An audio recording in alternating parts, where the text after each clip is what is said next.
Welcome to Powering Production. In this episode, we'll be addressing the impact Scope 3 emissions is having on manufacturers. We are joined by Optimum Medical's CSR and Sustainability Manager Ian Wheeler, Tritility's Commercial Director Martin Needham, and Energy Management Product Manager Alex Barker. Let's jump straight in and ask our panel why Scope 3 reporting is now a business-critical issue for manufacturers. Well, we're seeing a lot of people that are coming to us with, they're getting a lot of pressure from the supply chain. I don't know if you're seeing the same sort of thing, but this has increased over the last sort of 2 years, where a lot more people are actually saying, right, well, I need to get to what my carbon footprint is, because if I don't do that, then I can't go for that piece of business, or it's a larger part of the actual tendering process for a bit of business. I don't know if you've seen any of that, but we're seeing a lot more, which is very unusual. Yeah, we definitely get asked a lot more about it in tenders. So scope 1 and 2 are the main things that you have to supply. Yeah. But then people are asking for information on what we plan to do or how we plan to monitor and manage our scope 3. So it's definitely something we're seeing more of. I think it's one of those things that, what we're seeing is that if you don't do it, if you haven't got the information to hand, getting that information could be a little bit tricky, but actually working through it at the start is really valuable. I think it's a lot more valuable now than it was. I know scope 1 and 2, you had to in reality, but scope 3 was the sort of bit that people weren't sure about as to whether we should or whether we shouldn't, because there's a lot of work that needs to go into it to make sure you're covering all the aspects. But I'm finding a lot more that we're getting customers that are going, I need to know about that bit. Well, I was going to ask from your perspective, out of curiosity, because I appreciate there's sort of targets that get instilled within processes and things like that.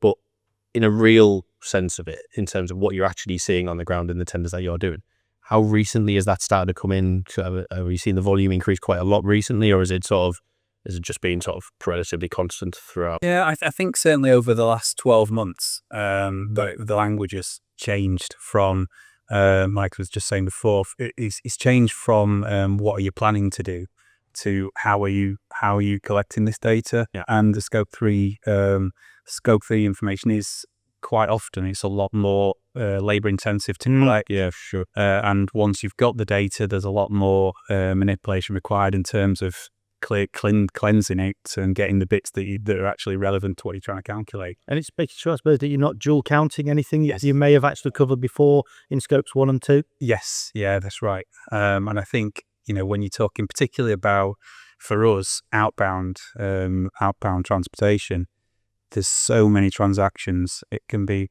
really quite time consuming to deal with. What happens to manufacturers who fail to act on Scope 3? Could they risk losing contracts? I mean, we've seen customers come to us who've said that unless they're being pressured so much from the supply chain down, that unless they can produce that information, then they won't win the tender. Some are saying that we're seeing Allowed to tender. exactly, Yeah. and that's quite a difficult thing. We're seeing that in the tendering process that it's become a much bigger part of the tender.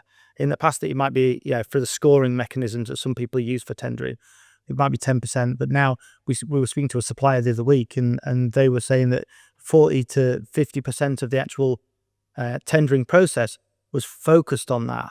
And obviously, customers, if they don't have that information to hand, they won't get the opportunity.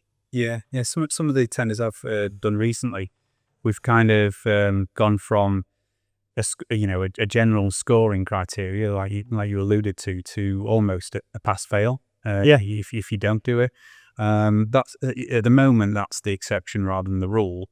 But a lot of the other contracts that don't have that pass-fail criteria are kind of saying by 2027, this is something we will be requiring you to provide. So we're quite lucky in that it's been a focus for us for a few years now. So we're in a good position to kind of supply that data straight away. But we're still trying to find ways of improving it and make the collection part more autonomous, because it is, like I said before, it's a big ask. Yeah. What shifts have you noticed in clients' expectations around Scope 3 emissions? I think initially we've kind of gone from where, like I mentioned before, requiring scope 1 and 2, that was a given, and has been for a couple of years now, to wanting to know more about what we do from a scope 3 perspective, how we manage and monitor, but not just how we manage and monitor. There's an expectation about how we're going to reduce now as well. So what are our carbon reduction plans? What do they contain? What are our expectations? Do we align with the client in terms of our net zero ambitions and that kind of thing? So there's been this kind of change in terminology, I guess, from a soft approach of how are you going to get there to what are you doing, and is it enough? So there's a definite kind of change in the expectations there. Out of curiosity, you're saying there in terms of that expectation from obviously your supply chain and are you aligned on net zero targets, ambitions and so on? How are you guys approaching that with a view of, are you just by default now proactively going with regards to any of your end user in your supply chain going, by the way, as part of our presentation or tender, this is everything we're doing? Or are you almost waiting for the questions to be asked? I'm just curious. Yeah, no, we've been quite proactive, and we'd already started having conversations with our suppliers as well, around trying to influence them, bring them along with us, and saying, look, we're not just going to suddenly demand that you're doing X, Y, and Z. Yeah, we want to kind of work together with you to get where we all hope to be, and that this is for all our benefits, really, because if we're not doing well in this area, we're not going to get business. So I think there's that element of it as well. There's a huge increase in supplier engagement, and they've all been really receptive to that, which is really good. But also, the final point really for me on the question is, in terms of expectations, it's about being transparent as well and being completely honest and not trying to oversell what we do. And yeah, we've always been kind of a little bit anxious about that, which I think is a common thing, isn't it? But so about saying that this is where we're at. We're not perfect, but what we can say is that we're constantly trying to do things better. And this is where we hope to be, and this is the results we're putting into it. So we are trying, but I think from our perspective, we were already a little bit we had a bit of a head start, and it's been a focus for us for some time earlier. Yeah, really positive. It's interesting that you said that. Has that been? Would you say that most of the feedback from the end users have kind of been like good, strong, or have you found that some people have been a bit more hesitant and resistant towards it? I'm curious. I think some people have been, I'm not sure about cautious, almost anxious. Right. Okay. But I think that's more about a lack of knowing where to start. There's not been a single supplier who said, we don't want to do this, or we don't see the importance of this. So everyone does. Everyone's said, we know it's where we need to be. We just need a bit of help getting there. Yeah. And it's, it wouldn't be in our interest to say, no, well, sorry, you're on your own. Yeah, they'll give us this in the next month or two. Yeah. So yeah, we're kind of working together. I think it's a good approach. It seems to work fairly well. Do you think there's enough out there in the marketplace to make people aware? Because obviously in some ways you're having to educate your supply chain that this is what we're doing. Yeah. I think personally, I don't think there's enough out there that makes people understand what it actually means. Yeah. And how it can be done. Do you not think that might be to do with more? I think there is out there, but I think some potentially people are hearing it from the same sources, whereas hearing it from somebody who's actually doing it. Yes. And seeing it in real life, working it, rather than just sort of, you need to agree to a net zero target, for example, or something like that. I'll put these strategies in place. Actually, the more the mechanics of, we're doing this is how we're doing it. And do you know what it is? It's actually not that painful. I'm not sure. Is that kind of what you... Yeah, I think so. I think one of the big challenges for us is that we have international suppliers. And I think, some of those countries are further ahead and some are not so far ahead. It's not on their agenda. And having a conversation in a different language, there's things that get lost in translation. Yeah, sure. Kind of thing as well. So there are difficulties. But there's a lot of support out there. Some you have to pay for, but I know like where we're based, there is support through the local council and that kind of thing, which is free. So it's about kind of knowing where that is. You don't know what you don't know, and so if you don't know that's there, you kind of try and fudge it yourself.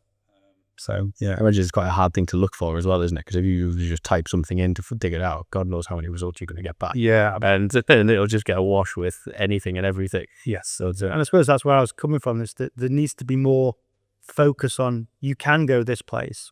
When anyone dealing with Scope 3, have you tried your council? I mean, I'll be honest, that's probably the last place I would look. Yeah, we've used the business support team at the combined authority near us, and it was great. They even do a kind of a piece of software that you can record your emissions on. I think it wasn't right for us because the amount of data we were using, we needed to use something a bit more specific. But yeah, there is stuff there, but a lot of people probably wouldn't know it exists. yeah, definitely.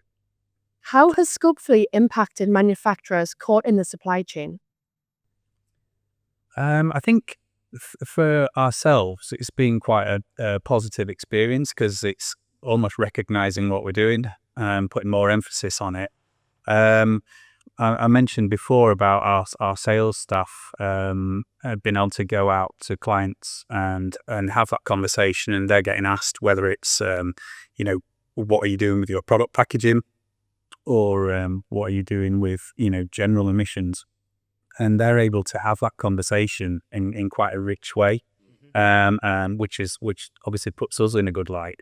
But in terms of more direct impacts, we've done quite a lot of work. We initially measured our emissions and looked at kind of the highest impact areas, which was freight, buildings that we use and operate, and then packaging, which kind of goes hand in hand with freight to a degree.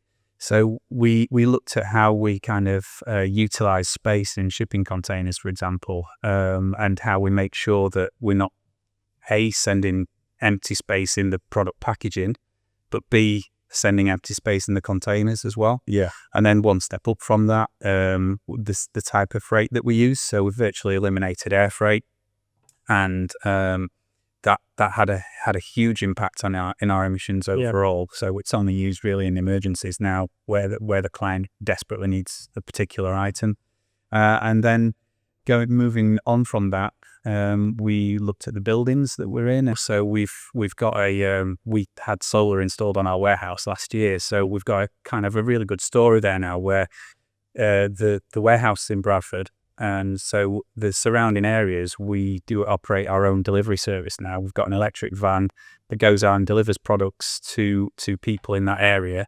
It's using power from the solar panels on our own warehouse, so we're generating the energy that's powering the van, and then all the plant in the warehouse as well is electric. So we electric forklift trucks, scissor lifts, and that kind of thing. So we've got a really good kind of whole project, and I think that's one of the things we've been able to do is look at the bigger picture, rather than just looking at one particular intervention. So we've looked at how we can have the biggest impact across all of our operations, really. And so the thing throughout the business, even like the product team, now historically they might have had a conversation with the supplier about to agree the specification of a product, whereas now we kind of they'd have that conversation, they'd agree the specification, we'd go through all that process, and then the product would be sent out in the packaging that the supplier picked and gave to us. Whereas now we're having conversations about the packaging. So, what can you supply to us, or what are your ideas around how we make this the most sustainable product it could be? How is this going to reduce shipping emissions by, getting more items on a pallet and those kinds of things? So we're, in terms of the impacts to us, we're just trying to incorporate it throughout the whole business, from procurement and even IT. I can talk to our IT team and talk about, well, we could procure energy efficient equipment, and we can use local suppliers where we can. But then our IT team came back and said, well, what about the data centers we use? How about what we could consider their performance? And so engaging the whole organization in it and bringing them along, and that's something that I wouldn't have thought of because I'm not particularly IT minded. Yeah. So I think from a business impact, it's positive, because there are so many benefits for us as well. we might be asking the same thing. Yeah, How was it getting the workforce on board with it then? Because I get the impression that sustainability, net zero, maybe has this bit of a tag around it. It wasn't difficult at all. I've been with the company 3 years now, and before I joined Optimum Medical, there was a green team in place, and they kind of doing all the usual stuff and working really hard to push forward the sustainability performance of the company. But what they were finding is that they were trying to balance that around their own job, and things just kept slipping. And so it was them who asked the directors if we could have someone, a position, my role. Yeah. The directors thought it was a great idea, and and that's how the position came on. So that's just over 3 years ago now. So our sustainability efforts go before that. But in terms of a workforce, they're really engaged, and we get feedback regularly. I get photos from some of the guys in the warehouse occasionally saying, look at the amount of space in this box, what are we doing? Right. So, it's great we've got these feedback mechanisms that kind of leads to that continuous improvement. But I presume also there are savings to be made. You talk about the packaging and putting into what you fit into a container. There's an element of, actually, if you're fitting more in, then the cost to serve or whatever, as in you're reducing your own costs. So it's a real positive message in the fact that actually looking, instead of just doing what you've always done, it's really focused your attention to that, and actually it's brought some savings. Absolutely. If you take product packaging on any particular project, we've reduced the packaging size of a box of catheter straps, for example. If we can get more products on a pallet, then the cost of shipping comes down, the cost of the materials for the packaging comes down, the cost of the taxes that we have to pay for the end of life extended producer responsibility type costs comes down because there's less volume of packaging that we're creating. So there's a whole raft of kind of financial benefits as well. And then we're going out to clients and saying, this is what it used to look like, this is what it looks like now. Then they're more likely to kind of come on board with us as well. So there's this whole load of almost like initially you might not notice those savings, but when you come to procurement, you can say, actually, we're saving a load of material here. What changes have you had to make to meet these expectations? Yeah, I think the biggest change is that kind of engagement with the suppliers. We've kind of gone from having periodic conversations with them, mainly related to changes in when the product was changing, or procurement would speak to them regularly about the purchase of new stock and that kind of thing. But now we're having regular conversations with them, even if it's asking advice about what can we do with this particular product, or how can we make this better. And because we're having those conversations more regularly, the kind of relationship is improving as well, and we've gone from having great relationships to even better because everyone's talking more frequently. So I think on top of the other benefits we've already discussed, that I think that would be a key one, and just increasing knowledge more generally.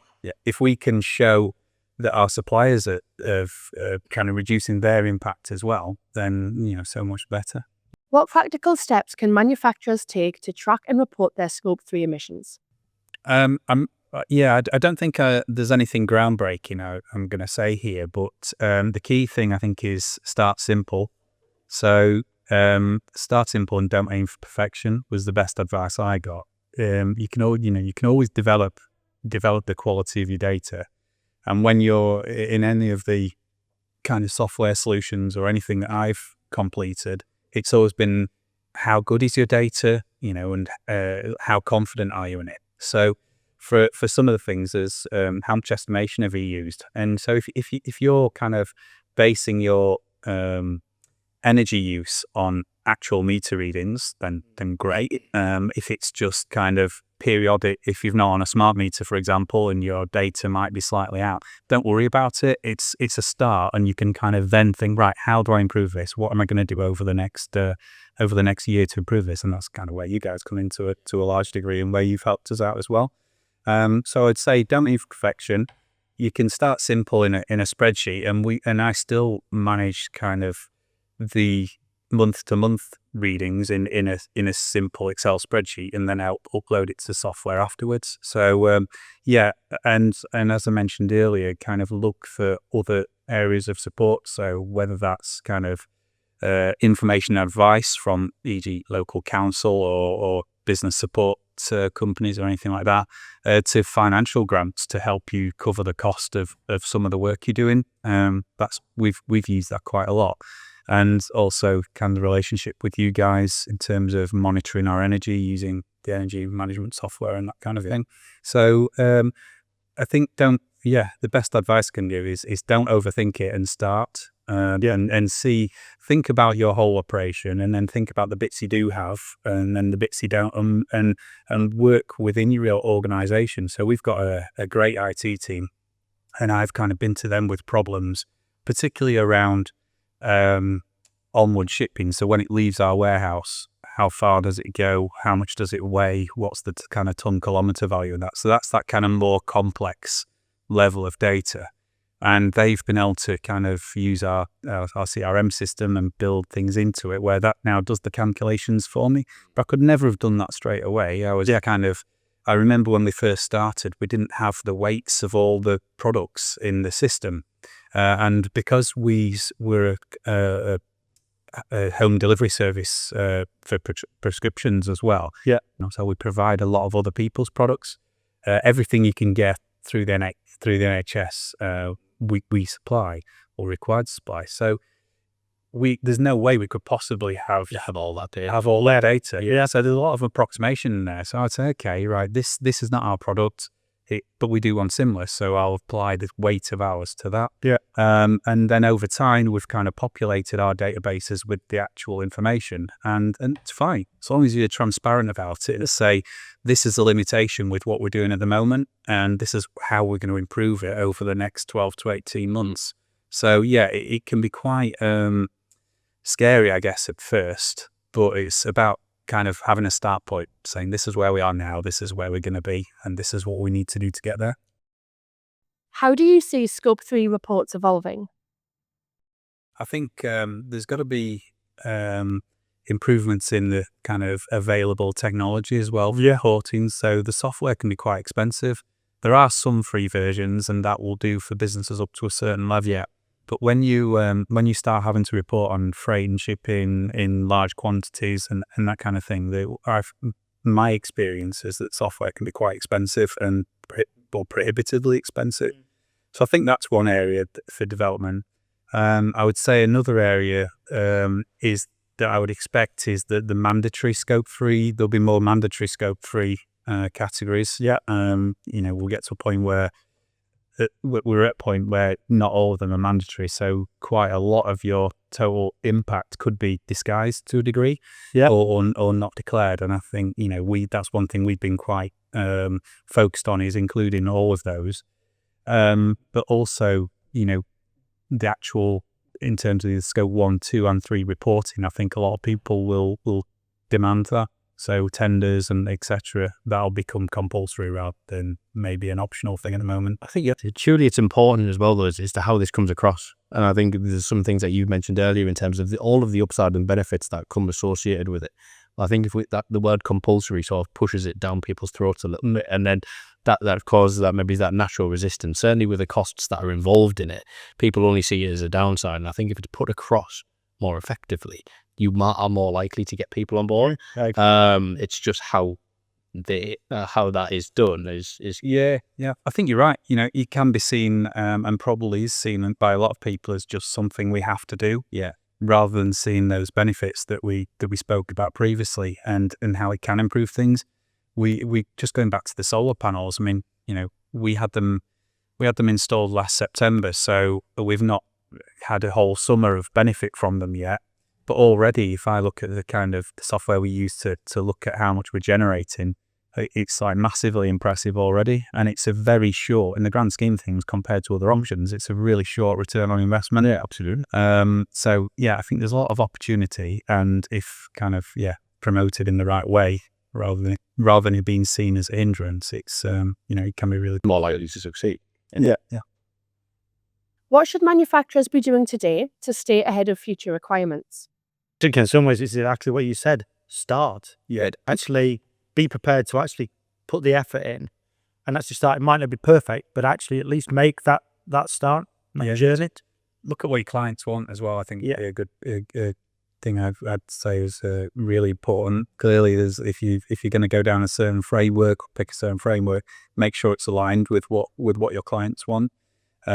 So probably our largest client has a particular framework which they expect us to complete and use, and if we don't use that, then we can't apply for tenders through them. So yeah, look at all your stakeholders, see what's needed, and then map the way you're going to do things accordingly. Yeah, I think the message is it's coming.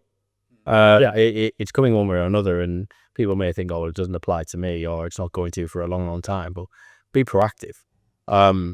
Get ahead of it, as you say, start, and equally, I think it's absolutely crucial that businesses get people from all different levels and involved in this stuff. The green team thing that you were suggesting is, and I know obviously that then took another stage, with yourself coming on board, but at least have made the start. Yeah, which is brilliant. It's exactly what's needed. Yeah, there's loads of free webinars and that kind of thing online, and if you go to those, you can quickly pick up a lot of the key requirements and key concepts at no cost. So if you go kind of attending those, you can get the green team that if you've got key people in different areas of the organization, kind of get them to start looking at for courses that are particularly relevant to their area, whether it's procurement, or product development or anything like that. Get them involved as well, so that you've got a good sphere of knowledge throughout the organization rather than it just being dependent on one person. It's like you said earlier, in terms of your warehouse, you've got people who send you pictures from the warehouse, but then you've also got the IT team who are going, we can solve it and do this, and it's all them different facets feeding in, because you can't have just one person running this stuff. And I think as well with the webinars, as you say there, it's about being informed and probably almost dispelling the myth that this big, huge, scary thing that everyone needs to approach, when actually start small, start realistic, and before you know it, you'll be well on your way. Yeah. That's it for this edition of Powering Production. Join us next time for more useful energy insights.